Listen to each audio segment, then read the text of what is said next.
So, my background in actively investing and owning in several different asset classes, it just really made sense for me to have a fund that offers the investors the opportunity to invest alongside me in these different deals. Welcome to the Next Level Income Show, where it's our goal to take your income, your investments, and your life to the next level. I'm your host, Chris Larson. If you haven't yet, get a copy of our book for free at our website, nextlevelincome.com. That's www.nextlevelincome.com. Just click on the book link, and I'll even send you a copy if you put your address in. On today's show, we have Danny Bramer. Danny is a physician and serial entrepreneur. He's been a business owner and real estate investor for over 2 decades while gaining expertise in other asset classes. He's been a key principal on over $200 million worth of real estate and business transactions on the acquisition, operational, value add, and sell side. His strong attention to detail and ability to identify ROI opportunities in varied asset classes enables him to systematically produce financially successful entities. He completed his residency in anesthesiology at the University of Kentucky, as well as a postgraduate certificate in global health from the London School of Hygiene and Tropical Medicine. His passion in medicine led him to work alongside NGOs and Ministries of Health to improve surgical and healthcare delivery in developing countries through training and education. Dr. Bramer, welcome to the show.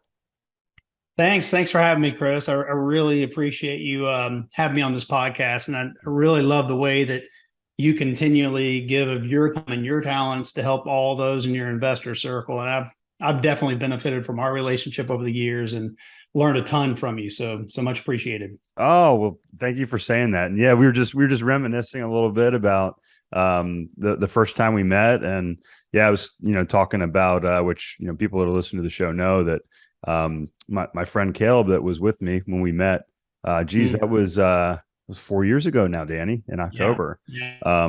He passed away earlier this year, and we keep doing what we do, and a part of that is to honor everything that Caleb did to help get this started. So if you're listening, Caleb Wellborn was a big part of that, and people like Danny are the ones that make this show a reality. And I love your story, Danny.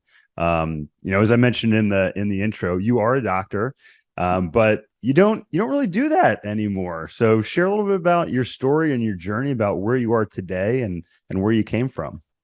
Yeah, absolutely. So, going all the way back to the beginning, I'm the youngest of 7. So there was 9 of us growing up in a super small house, and my dad was a builder in the 70s. Interest rates were sky high, not at the best time to be in real estate. So we didn't have a lot of means. We didn't have a lot of stuff growing up, but my dad definitely believed in hard work. He believed in character. He believed in honesty, integrity, and he walked those things out and really instilled those in all of us. And I really didn't know what I wanted to do when I grew up, but I knew that I wanted to help people because I saw my parents do it all the time, whether it was through church organization or other ways. They were just generous with their time and their finances. So kind of fast forward to my first mission trip out of the country, and I was hooked, and medicine was really where I felt like I was meant to be. And I went back to medical school a bit later in life, in my 30s. And actually my first taste of the possibilities of real estate was, I used single family rentals and flipping homes to help pay for my medical school. And then after residency, had an unbelievable job, lived in Alaska, quite literally one of the most beautiful places on the planet. If you haven't been, definitely go. I was a partner in my anesthesia practice, have 4 awesome kids, an amazing wife. Life was great. And then kind of what started as a floater in my left eye when I was balancing my checkbook quickly turned into something that was going to change the course of mine and my family's life pretty much forever. After tons of testing and many sleepless nights, we found that I had a progressive autoimmune condition. Thankfully, it was only going to affect my vision, but that was going to take away my ability to practice anesthesiology. Anesthesia is very procedural, so you need your vision. Yeah. And, I remember the day I had to call my partner and tell him, man, I'm not going to be able to win. I can't see well enough to do my job. And little did I know that was the last time I was ever going to practice clinical anesthesiology. It was a hard moment, a hard season for sure. Very tough to digest, kind of all the years of hard work and dedication, effort. I mean, I know you've been, perimedical. You understand when you go to medical school and residency, you don't do that alone. You do that with your family. So it's kind of a loss for all of us. While I was searching for a diagnosis, still we hadn't been diagnosed yet. I was also researching different career and business opportunities, right? I had to put food on the table. And I went to tons of conferences. There's non-clinical positions for physicians conferences out there. Had a job offer as a chief medical officer. But at some point I realized that all these are jobs and they could be taken away, just like my job as an anesthesiologist was being taken away. Wow. And as an employee, you're kind of one catastrophic life event away from potential financial devastation. Now, I mean, we all need to work. I'm not bashing W-2 jobs here, but we also need to prepare, in my mind, for times that may be taken away from us. So as I kind of navigated the new normal, we went through a lot of tough transitions, but one of the ideas that kind of manifested and materialized and stuck with me was that no matter what path I took forward, I didn't want my income to be based on a circumstance or a job, because both can change very, very quickly. And that's something I was experiencing firsthand. So, I knew there were a lot of different asset classes, or really three main asset classes, but I saw my dad, fortunately, lose everything in the stock market twice. The dot-com bubble and the Great Recession. And this was in his retirement years. So he needed that cash flow. So paper assets are kind of off the table for me. I didn't live in Texas or Oklahoma or North Dakota, so I wasn't an oil and gas man yet. And striking it rich in oil didn't seem likely. Lived in Fairbanks, Alaska. Gold fever was rampant. Everybody loves gold. They like to invest in all different types of gold. Interesting. It seemed more speculation than investing to me. And so then came real estate. And like I said, I had some previous success flipping some single family rentals, and, it helped pay for med school. And then I read a book that I believe most people should read. Any person should read when they're trying to figure out how to create wealth, which is Rich Dad, Poor Dad. And then who we met, Robert, when we at that same meeting. Amazing, right? Yeah. That was a unique time. Got a photo with the master. Yeah.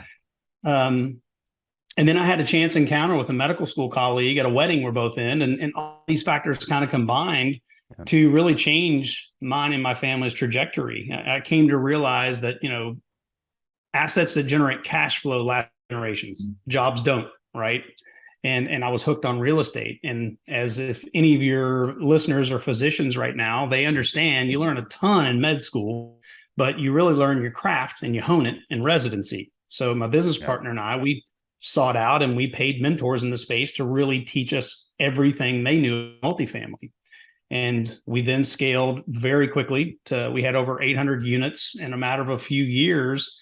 And I was actually able to replace my income as a physician in about 15 months with our first apartment complex. So amazing. To me, that was definitely proof of concept. And, we were heavily invested in multifamily at the time. And another principle I have is diversification, no matter what asset class that I'm in. So I started looking at different avenues in real estate in order to generate, multiple different income streams. Because, we've talked about this before, true financial freedom doesn't come from one, but two, but four, but six, multiple different income streams. And, absolutely. I'm an experiential learner. So I started really learning everything I could about lots of different avenues in real estate and private equity and other forms of alternative investing. I started branching out into hotels and events and restaurants, and then triple nets like Walgreens, Dollar Generals, medical office buildings. Jumped into timberland investments, mobile home parks, RV parks, self-storage, single family homes, both for long-term rentals and converting them to short-term rentals, land, both developing and flipping it. And really, if it's something tangible and I can put my hands on, it has intrinsic value, I was interested, so I've really been fortunate to gain a lot of experience, foster relationships, and build a network in a ton of different categories and asset classes over the years that have really enabled me to unlock both a breadth and a depth in real estate and other asset classes in this investable universe that we all live in. That, enabled me to create diversified cash flow streams and continue to grow no matter where I am or what I'm doing. And to me, that's the definition of real financial freedom to me. Yeah, no, I love it. And your story, it really illustrates, several amazing points, Danny, which is one of the reasons I wanted to have you on here. And one of the big things that I heard you talk about, and I went through this in a different way, but having to reinvent yourself. You spent, all those years in school, med school, residency, all wrapped up and combined, well over a decade of your life, getting to that point. And how long did you practice after that? After that after that call to my partner, I was done. Yeah, well, after you got out of residency, I mean, how long was your quote unquote career? Was in with that? I was in clinical practice for a little over 3 years. Yeah, so 3 years. Yeah, and I mean, I think a lot of people, hearing blink that, of an eye. Yeah, it's like, I mean, you didn't even get to practice as long as you really, studied and trained to do that.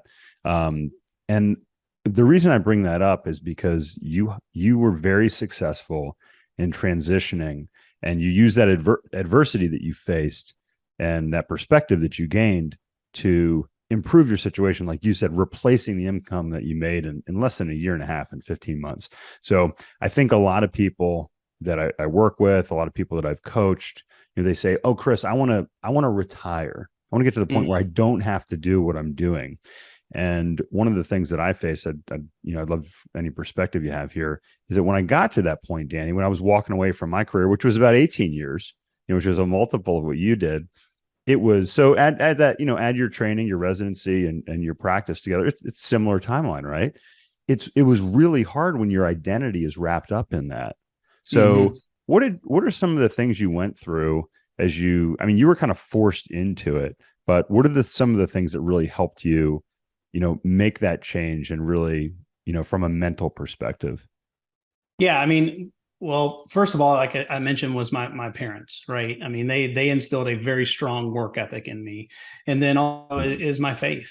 I realized that there was not a reason that I would be in this situation unless there was a greater purpose for it.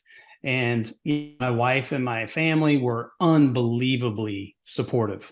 And, really going back to why I went into medicine in the first place, passion's helping others. So that's what I dove into. And I think real estate is a perfect platform for that, because it can be win, win, win across the board. Tenants win, bankers win, you win, your investors win, everybody wins, and helping other physicians and entrepreneurs who, in this point, when I've started this new venture, helping other physicians and entrepreneurs who may not necessarily have a life-changing event like I did, but, they feel stuck. Maybe they feel lost because they're in a current healthcare climate they don't understand anymore. Yeah. Maybe they're burnt out. Maybe they, have to see more patients and make same or even less money. Or maybe you're an entrepreneur and, the business climate that you're in just doesn't give you the joy and fulfillment it used to. Or maybe, you came to realize, like I did, life is short. Our next breath is not promised.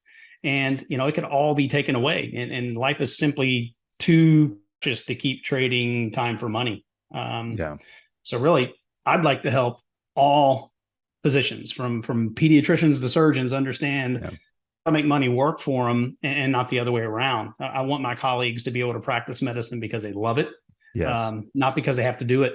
We've all heard when we're at the end of this life, you've never heard someone say, "Man, I wish I had more money," right? It's always more time. We want more time back. More time, more experiences, more connections.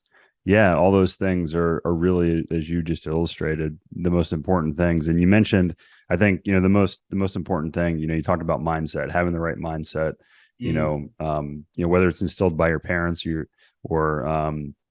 experiences, whatever that may be. The training you mentioned, the importance of going and seeking information and education, not being afraid to pay for that. You'll, both in your practice or your medical career, as well as real estate, and then the mentorship, like that accountability. And then, you've brought it to fruition now, Danny. You talked about your faith, you talked about serving others. We're going to talk a little bit more about what you do with your business now, but I'll never forget when we were sitting there together, and you had the glasses on that you were wearing at the time because of your vision, and you told me your story. And the thing I remember vividly was talking about you going on mission trips, and that's been a big part. Would you mind sharing a little bit about the trips you've been on? Where you go, the types of patients you serve with those trips. Do you wash your car? And you're probably shaking your head up and down, yes. But I mean, do you actually wash your car yourself? Do you fill a bucket with soap and water and go out into the driveway and physically wash your car yourself? Now, chances are you're shaking your head left and right. No, because 75% of Americans have someone else wash their car. And increasingly, they're going to what's called an express tunnel car wash. Now, what is an express tunnel car wash? There's a lot of different types of car washes out there. I'm Chris Larson with Next Level Income, and I'm going to be talking at Wealth Without Wall Street's Inner Circle Live event next month, August 25th through 27th. And I'm going to be talking about the different types of car washes. I'm going to be talking about why express tunnel car washes can be one of the best investment opportunities over the next 5 years, and how you can take advantage of this trend as well.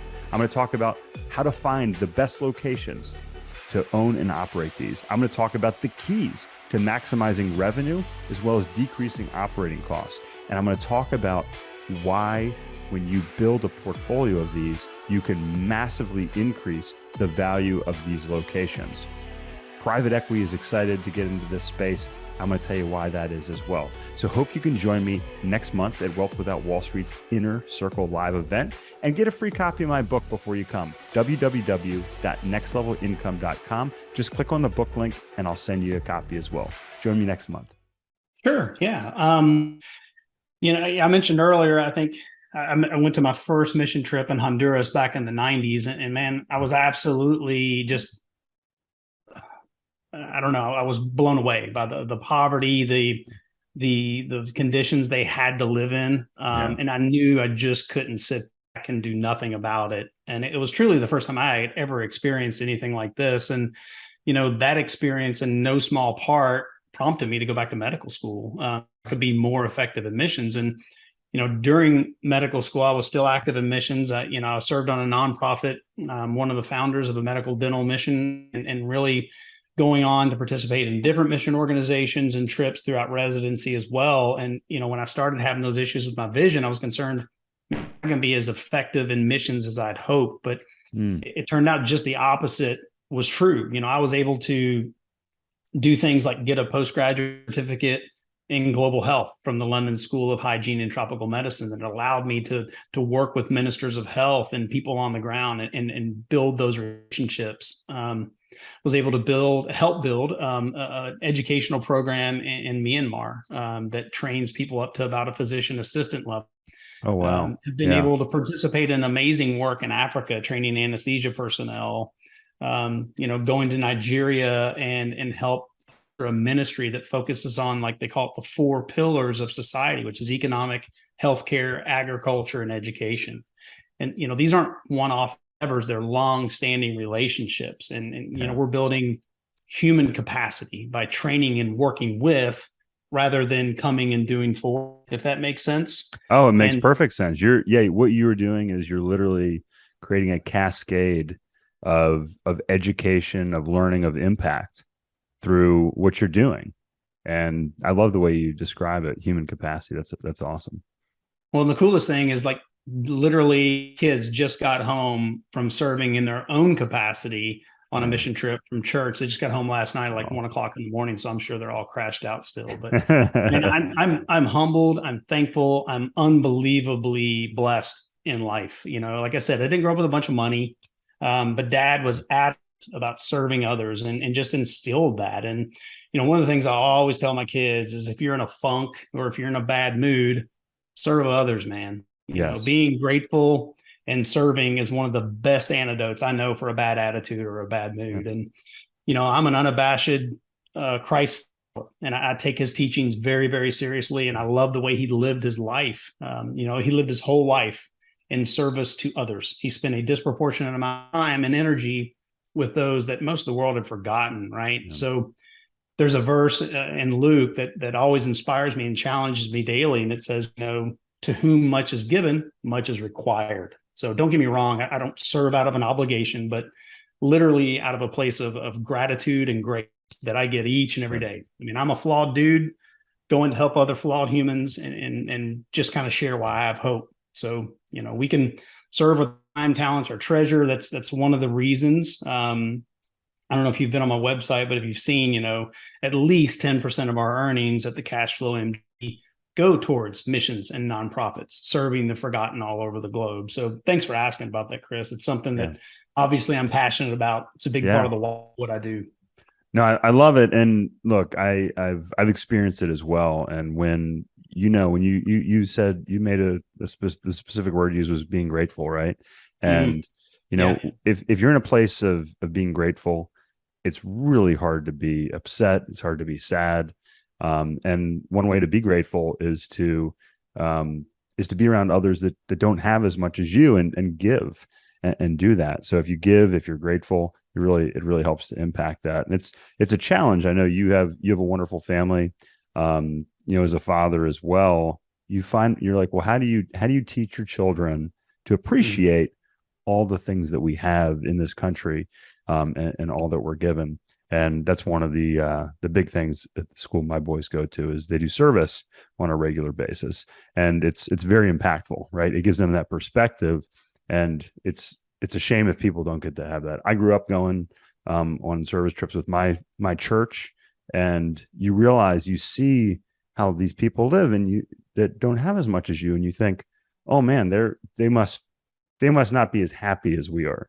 But what we found was the opposite was true. Exactly. And what they wanted to give back to those people that were helping them, it impacted me forever. So no, I appreciate you sharing that.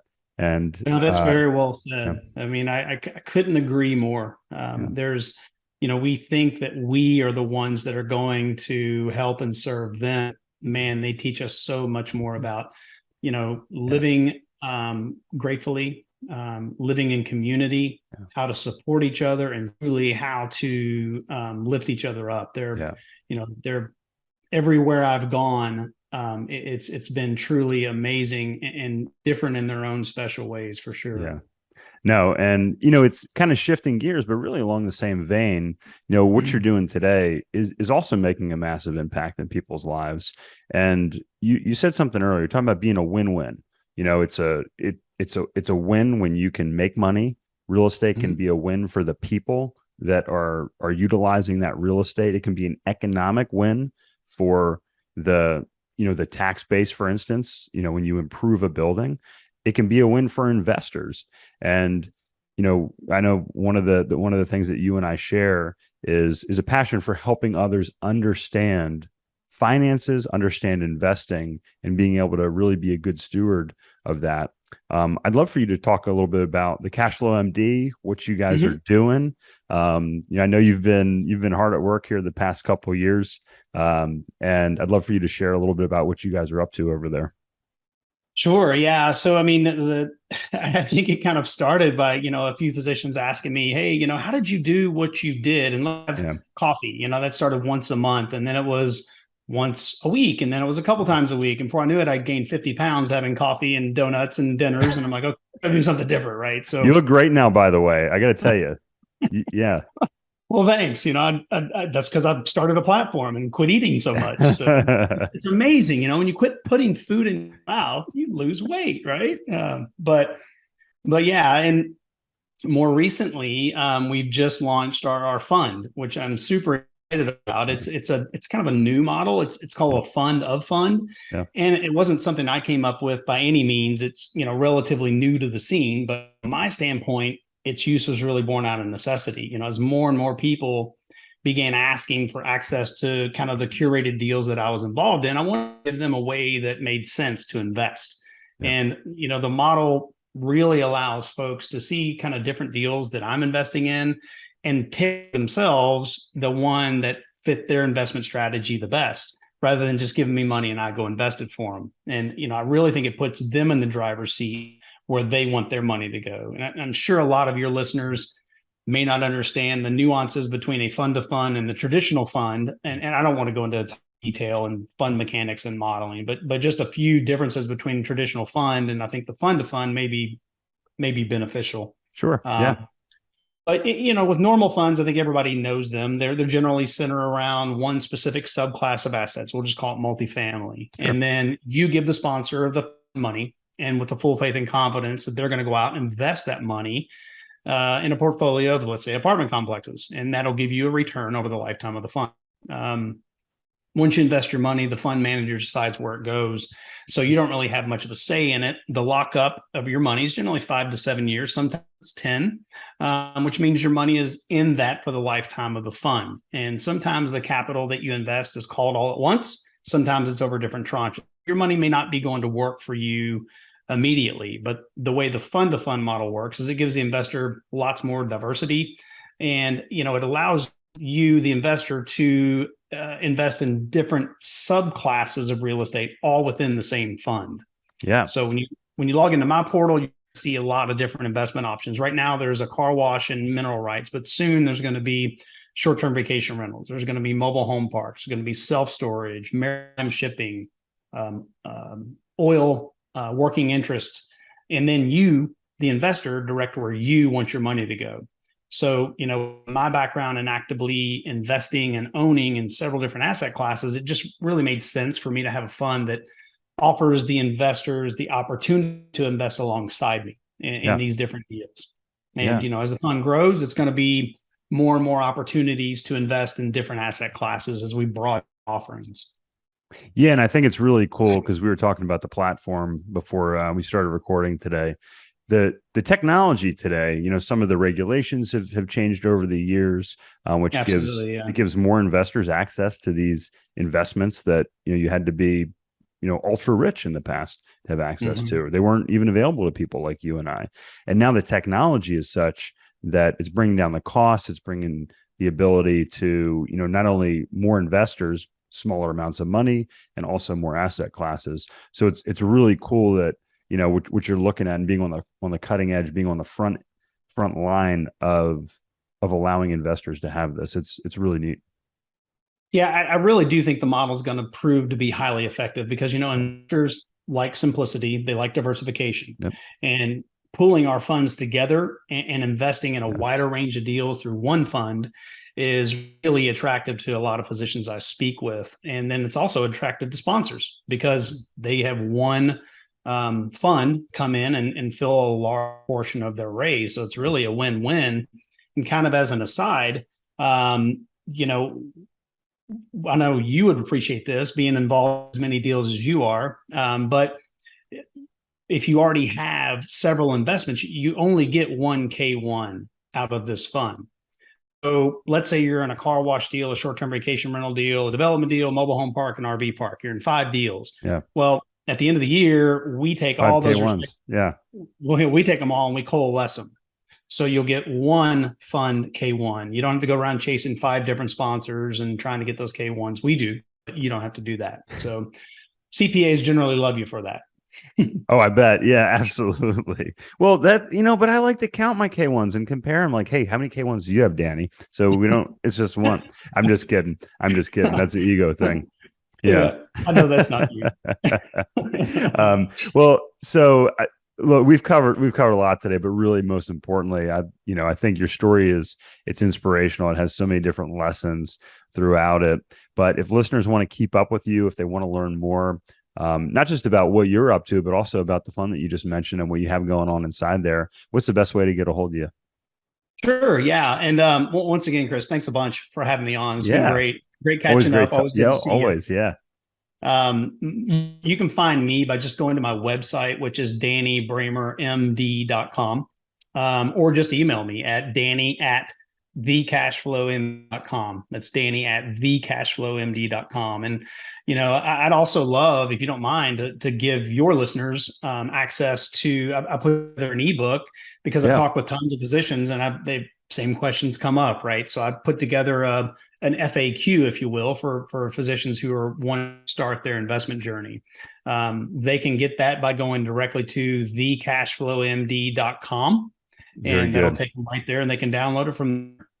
Perfect. If you're watching, it's down here in the show notes. If you're listening, you can also see it in the show notes on the podcast. But again, that's thecashflowmd.com, where you can keep up with Danny Bramer, his business, all the different investments that they are doing over there. Danny, always great to see you, my friend. Thank you so much for spending time with our audience today.